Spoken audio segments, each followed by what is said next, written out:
Halo teman-teman semua, pada video ini kami dari kelompok 5 mata kuliah Budaya Bangsa kelas C Program Studi Teknik Elektro Universitas Singapura Bangsa Karawang akan menyampaikan materi tentang budaya pawai ogoh-ogoh yang ada di Bali. Kita semua pasti sudah tidak asing lagi nih sama yang namanya ogoh-ogoh. Karena di setiap tahun, tepatnya sekitar bulan Maret, pawai ogoh-ogoh ramai sekali melintas di sosial media kita. Bentuknya yang menyeramkan, tetapi memiliki nilai seni yang tinggi ini memang sangat menarik untuk disaksikan, bukan hanya oleh masyarakat Indonesia, namun juga wisatawan asing yang datang ke Bali. Apa sih ogoh-ogoh itu?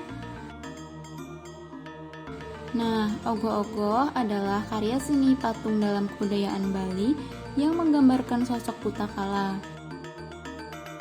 Dalam ajaran Hindu Dharma, Bu memiliki arti alam semesta dan kala, waktu yang tak terukur dan tak terbantahkan.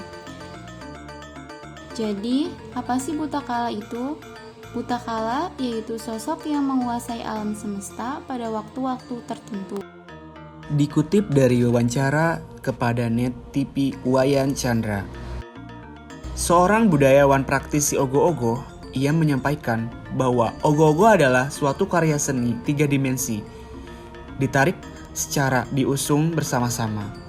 Jika hanya dipasang saja, tidak diusung, maka namanya bukan ogoh-ogoh tetapi hanya patung saja, teman-teman.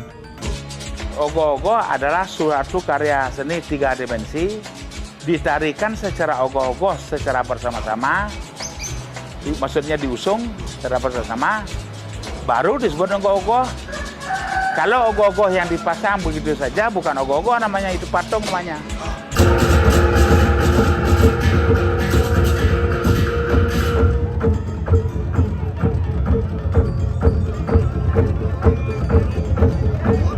Proses pembuatan ogoh-ogoh juga gak sebentar loh, teman-teman.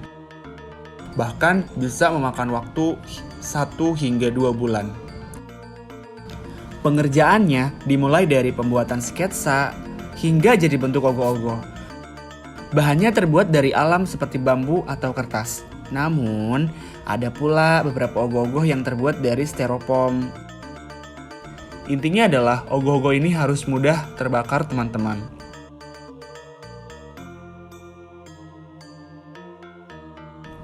Pemberian nama untuk ogoh-ogoh ini juga tidak dapat sembarangan, teman-teman, karena sang pembuat harus melakukan beberapa ritual. Ada yang sembahyang ke pura tertentu, ada pula yang berpuasa. Saat melakukan ritual, inilah para pembuat ogoh-ogoh akan mendapatkan inspirasi bentuk hingga nama yang terkadang datang melalui mimpi. Setiap penamaan ogoh-ogoh memiliki arti yang berbeda. 1 hari sebelum Nyepi, masyarakat di Bali biasanya melakukan ritual Buta Yajna. Lalu apa sih ritual Buta Yajna itu? Ritual Buta Yajna ini merupakan rangkaian upacara untuk menghalau kehadiran buta kala yang merupakan manifestasi unsur-unsur negatif dalam kehidupan manusia. Nah, di dalam rangkaian Buta Yajna ini terdapat tradisi pawai ogoh-ogoh yang membuat festival tahunan ini menjadi lebih semarak dan menjadi daya tarik di bidang pariwisata, teman-teman. Buta Yajna sendiri terdiri dari 2 tahapan nih. Tahapan yang pertama yaitu ritual mecaru atau pecaruan, dan yang kedua yaitu ngarupuk atau biasa disebut dengan pengerupukan. Nah, lalu mecaru yaitu upacara persembahan aneka sesajian kepada buta kala. Upacara ini dilakukan dari tingkatan keluarga, banjar, kecamatan, kabupaten, kota, hingga tingkat provinsi. Lalu yang kedua yaitu ritual ngerupuk, yaitu ritual berkeliling pemukiman sambil membuat bunyi-bunyian disertai penebaran nasi tawur dan menyebarkan asap dupa atau obor secara beramai-ramai.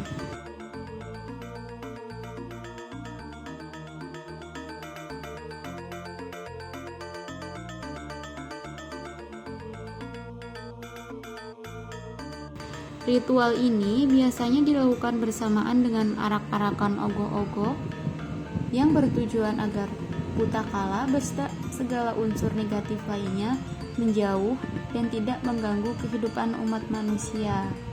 Setelah diarak-arak, ogoh-ogoh akan dibawa ke daerah kuburan, lalu kemudian akan dibakar.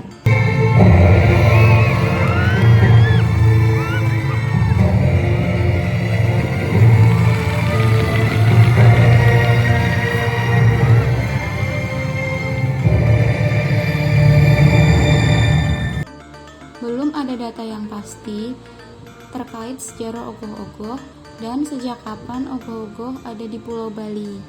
Namun pada tahun 1983 menjadi bagian penting dalam sejarah ogoh-ogoh di Bali.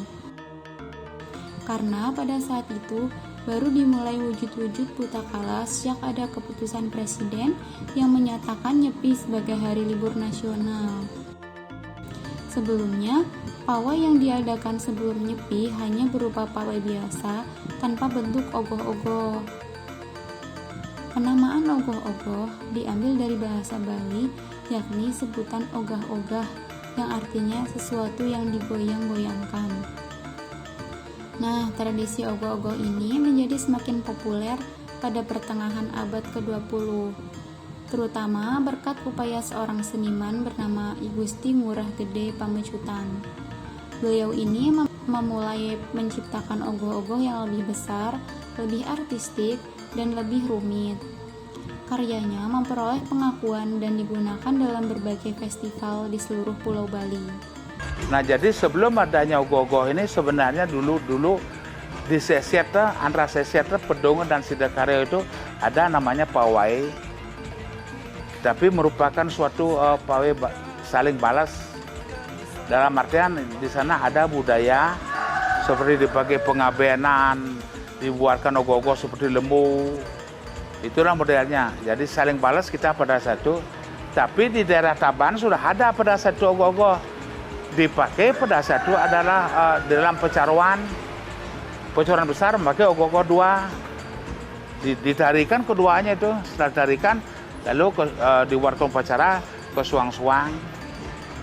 Dan adapun di Denpasar ini ogoh-ogoh itu ada sebelumnya disebut dengan lelakut, dibuat resmi dari pohon padi itu loh, dari sumi itu ada. Jadi yang jelas ogoh-ogoh itu munculnya pertama kali untuk populernya ada tahun 90 waktu dilombakan oleh Profesor Ida Bagus Mantro pada saat itu di Pesta Kesenian Bali. Nah, hingga saat ini bentuk ogoh-ogoh terus berkembang dan bervariasi kan. Bahkan beberapa ogoh-ogoh sudah memiliki teknologi untuk dapat bergerak dan memancarkan cahaya dari tubuhnya.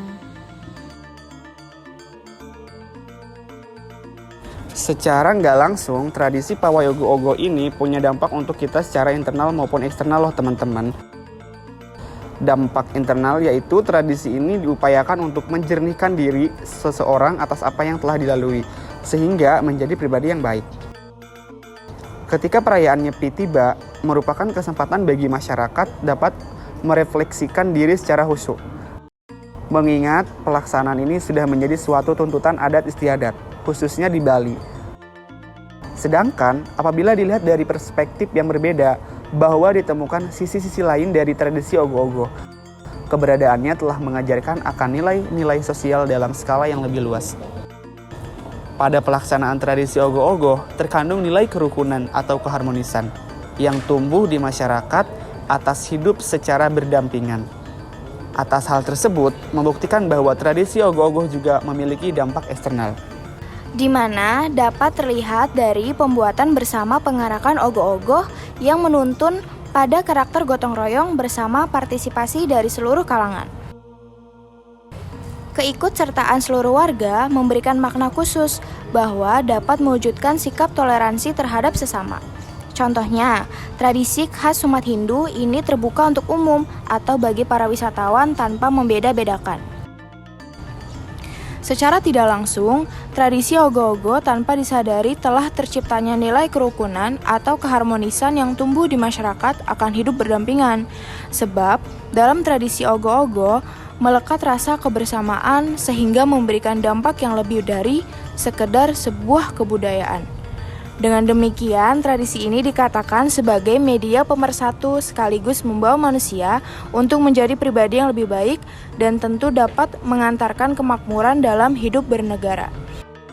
Nah, gimana nih teman-teman? Tertarik gak untuk datang ke Bali untuk ikut pawai ogoh-ogoh?